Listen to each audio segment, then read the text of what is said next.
Hello, everybody, and welcome. My name is Stacia, and I'm just a girl on the internet that likes to talk about movies. And we are to our last Christmas movie of the 2025 Christmas season. And the last one is going to be the 1944 movie, Meet Me in St. Louis. Now, I wouldn't say this is strictly a Christmas movie. It takes place over a year. It's told in vignettes that frame the four seasons, but the Christmas part of it, the winter vignette, is famously very Christmassy, and it's where you get the song Have Yourself a Merry Little Christmas, sung by Judy Garland. And there's a lot of people that watch Meet Me in St. Louis on Christmas Eve specifically. If you begin the film at approximately, or if you begin the film at exactly 10:22 and 30 seconds on Christmas Eve, the church bells that toll at midnight during Christmas Eve, during a pivotal scene that happens, it will align perfectly at the stroke of midnight if you start watching it at that time. And the movie Meet Me in St. Louis is about a year in the life of the Smith family who live in St. Louis. And it is the year prior to the Louisiana Purchase Exposition, or as most people think of it as that year's World's Fair, which happened in the spring of 1904. It is based on a series of short stories by Sally Benson that was originally published in the New Yorker magazine called the Kensington Street Stories. It was later published in a full novel form. The film is directed by Vincent Minnelli, and this is famously where Vincent Minnelli and Judy Garland met and fell in love. And you can kind of see when you watch this movie, the framing of Judy Garland in this movie and the filming of Judy Garland in this movie is beautifully done by Vincent Minnelli. And Meet Me in St. Louis was a critical and box office juggernaut. It was the second highest grossing movie of 1944 and the second highest grossing movie at MGM ever.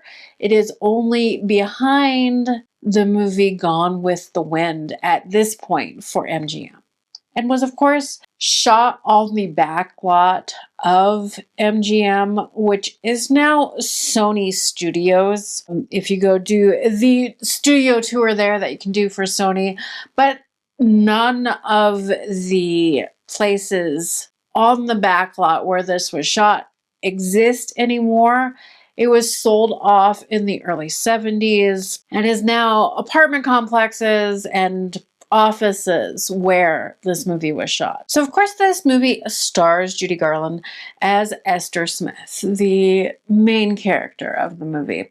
But it is also stars Margaret O'Brien as her little sister, Judy Smith, who Margaret O'Brien is the only cast member, the only person that made this movie, I think, that is still alive today. Mary Astor plays Mrs. Anna Smith in this movie, so the mother. Lucille Bremer playing Rose Smith. Leon Ames is Mr. Alonzo Smith. Tome Drake as John Truitt. June Lockhart plays Lucille Ballard, and she also was alive up until this year. She died, unfortunately, on October 23rd, 2025, but she did die at 100 years old. And MGM had Garland in mind for the lead role during the development of it. Garland herself was less enthusiastic about making this movie. She was trying to transition into adult roles. She was all of 21 years old. She was trying to leave behind all of her teenage roles that she had specialized in until this point. And so she wasn't thrilled about playing another teenager. And she was unhappy with the script. She was still a little unsure of herself as a leading lady. And she also suffered a lot of mental problems. She at this point had her addiction to amphetamines, and she had recurring migraines and everything that goes along with, the legend of Judy Garland, which stemmed from probably being a child actress and the way that they treated child stars at that time. Not that I know that it's gotten that much better for child stars these days, but at least they don't drug them as a rule and get them hooked on amphetamines to make them skinnier. It also not because of just Judy Garland and her maladies, but there was a lot of setbacks in production of Meet Me in St. Louis. Margaret O'Brien suffered an illness during the movie causing delays. So did Mary Astor. She got pneumonia. Joan Carroll got appendicitis. But Vincent Minnelli ruled with that, using that time in the production delays to prepare for the most demanding of the scenes. There were also severe flooding and rains in the Los Angeles region during filming. So anytime they had to do any exterior filming of this movie, that delayed it even more. The filming of the movie did start on December 1st, 1943, and it was completed on April 7th, 1944. It was originally scheduled for a 58-day shoot, but all of these delays prolonged it 2 weeks past the schedule. And it also ballooned the budget to $1.8 million, which was a huge budget during that time. The first cut of the movie exceeded 2 hours in length, which was considered a really long movie at that time. It's kind of standard now. With some edits suggested by the writer, they were able to cut it down to a succinct 113 minutes. It started previews to audiences in the summer of 1944, which is before they wide release it, where they get the surveys back from those preview audiences, and the audience had overwhelmingly positive feelings towards this movie. And so they scheduled this movie for a Christmas release in 1944. The premiere of this movie was held in St. Louis on November 22nd, 1944, and premiered at New York's Astor Theater a week later. MGM wanted this movie out for Christmas. And so after those premieres, it was released wide across the country. As was common back in those days, in 1946, they did a radio version on Lux Radio Theater with Judy Garland and Margaret O'Brien reprising their roles. It was remade in 1959 for television on CBS with a whole new cast. It included Jane Powell and Tab Hunter. And they tried to also adapt this into a television series. They filmed a pilot in 1966, but it actually wasn't picked up for broadcast. So how big of a hit was this movie? In dollar terms, at that time when it was released at the end of 1944, going into 1945, this movie made over $5 million at the box office, which is a huge, huge amount of money for the 1940s. It really is a huge amount of money for a movie to make up until the 1970s. And the look of this movie is beautiful.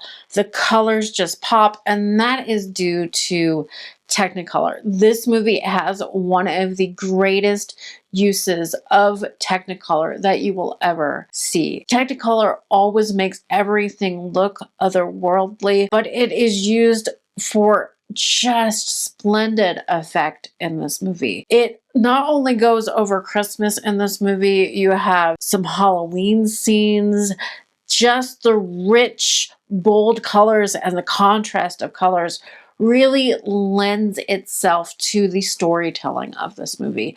This movie is beautifully photographed. It is just beautiful to look at. It was nominated for 5 Academy Awards in the 1945 Oscars, and those were Best Screenplay, Best Cinematography Color, which they did separate it at the time between color and black and white films, Best Scoring of a Motion Picture, Best Song for the Trolley Song. And it actually was given an Academy Award for the Academy Juvenile Award, which was not a competitive award. So really it was nominated for 4 Academy Awards, but it did get Margaret O'Brien her Juvenile Academy Award. And in 1994, this movie was inducted into the National Film Registry at the Library of Congress. Meet Me in St. Louis is definitely a great movie to watch, especially during the holidays, but you can watch it any time in the year, especially if you love musicals. If you love Judy Garland, you have to see this movie. It is one of her best movies and best performances. But what really makes the movie, especially if you like musicals, and you can take any of these songs and take it out of the musical, and they're great to listen to. Of course, you have Meet Me in St. Louis as one of the songs, which everybody is familiar with. Judy Garland singing that. The Trolley song, and of course, Have Yourself a Merry Little Christmas, the Judy Garland version. It is the version of that version of Have Yourself a Merry Little Christmas is my favorite version of the song. So that is it for my Christmas movies for 2025. I hope all of you had a merry little Christmas, and I will see you in the new year. I love you all. Thank you for watching. Bye.